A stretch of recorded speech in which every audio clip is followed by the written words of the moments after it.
Hey folks, this is Vince with Dad's Gaming Addiction, and today we're going to take a very quick look at the game Ticket to Ride. This game is for 2 to 5 players, ages 8 and up, and the average play time is between 30 and 60 minutes. In this game, players are going to be trying to claim routes between different US cities in such a way that would earn them the most points. Let's just go ahead and take a quick moment to look at the components and how the game is played. As far as the components are concerned, you've got one giant game board here. Basically, it's a map of the United States, and you've got various U.S. cities listed on it. Portland, Duluth, Oklahoma City, and so on and so forth. Along the outside of the board is a score track. Players will be keeping track of their score via these score markers. They'll just simply move around the outside of the board as players earn points. Also, you've got different trains here. There's 5 sets of trains, and each set is a different color. Players will be using these to track which routes they've claimed. Finally, there are 2 different kinds of cards. First, you've got these ticket or destination cards, and they basically list 2 U.S. cities on them. For example, this one is Duluth to El Paso, and there's a score figure down here in the lower right-hand corner of the card, but I'll explain that in a minute. And the other kind of card is a train car card, and basically they're either made up of one color or it's a wild card, which could be any color. And basically, these are the cards that players will be playing in order to claim routes on the board. Alright, now setting up the game is pretty easy. First, each player will pick a color, and they'll receive trains of that color as well as a score marker of that color. And the score markers are simply placed on the 100 spot for right now. This serves as the 0 spot temporarily. And then players will go up the score track as the game progresses and loop back around, if they make it that far. Also, players will draw 4 cards from the deck to form their hand. 4 train cards, that is. They'll also place this longest route card just near the board. This may change hands throughout the game. Basically, this awards the player 10 points for having the longest route, the longest chain of trains, so to speak, on the playing board. So if you have a very long route, you may earn yourself an extra 10 bonus points at the end of the game. Also, players will be dealt 3 of these destination ticket cards, and players will have to choose which 2 to keep, although they can keep all 3 if they want to, but you have to keep at least 2. Destination ticket cards list 2 cities. For example, this one is Seattle to New York, and it's a good idea for players to scope out where these places are and what kind of routes they would need to connect the 2. There's a point value listed in the lower right-hand corner of the card, and this will serve most important during endgame scoring. If a player manages to connect those routes during the game, at the end of the game, they'll receive the number of points listed here.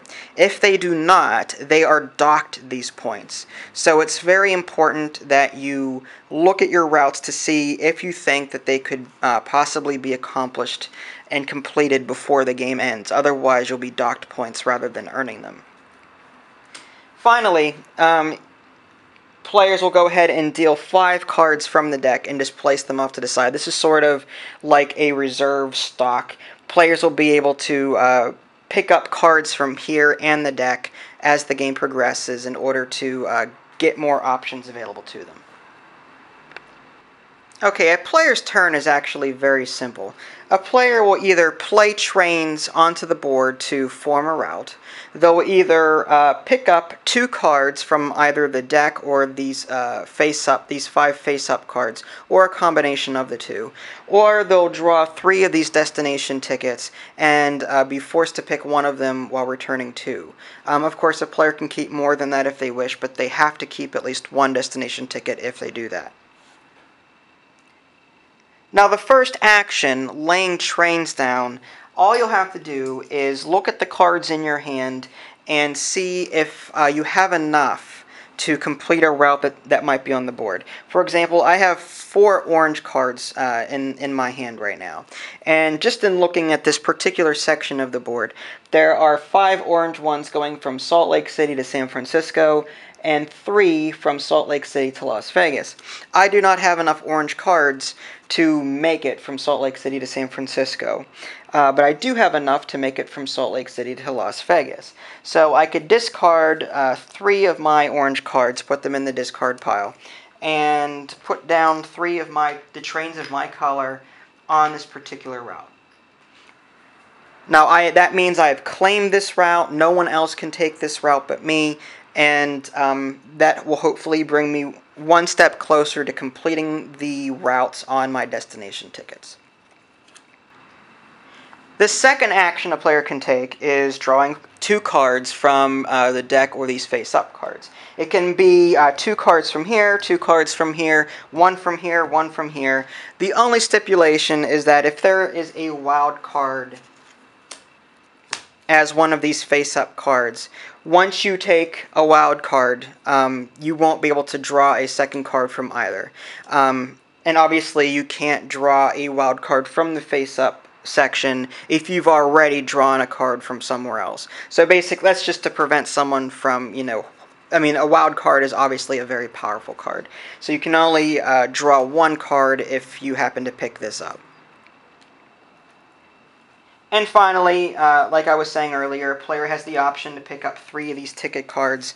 They can look at them, but they'll be forced to keep at least 1 of them. The rest will be discarded.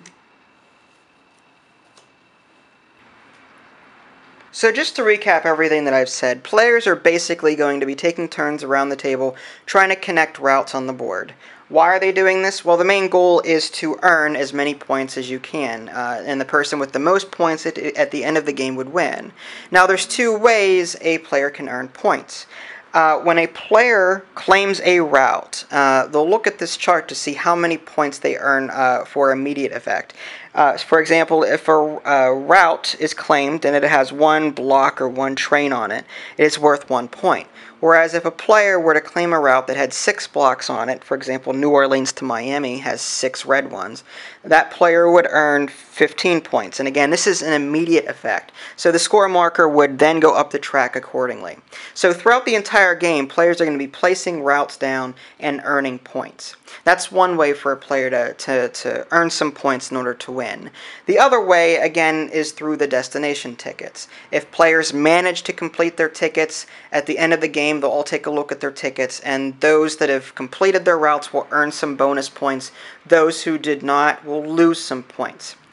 The game ends when a player is down to 2 trains or less in their reserve pile as far as their trains are concerned. Once that occurs, everyone else will get one final turn, and then they'll compare scores and tickets and add everything up. They'll also take into consideration that longest route card that I was mentioning earlier. Whoever has the longest route or the longest string of trains around the board will receive 10 extra bonus points. And that's it. The person with the most points at the end of the game will win. And there you have it. That's just a very quick look at the game Ticket to Ride. I highly recommend this game. It is probably the most played in my household, and that's saying a lot considering I own over 100 games. You can check out my review at www.dadsgamingaddiction.com, or you can simply click on the link in the below description. That'll take you there as well. This is Vince. Thanks for watching, and I'll catch you next time.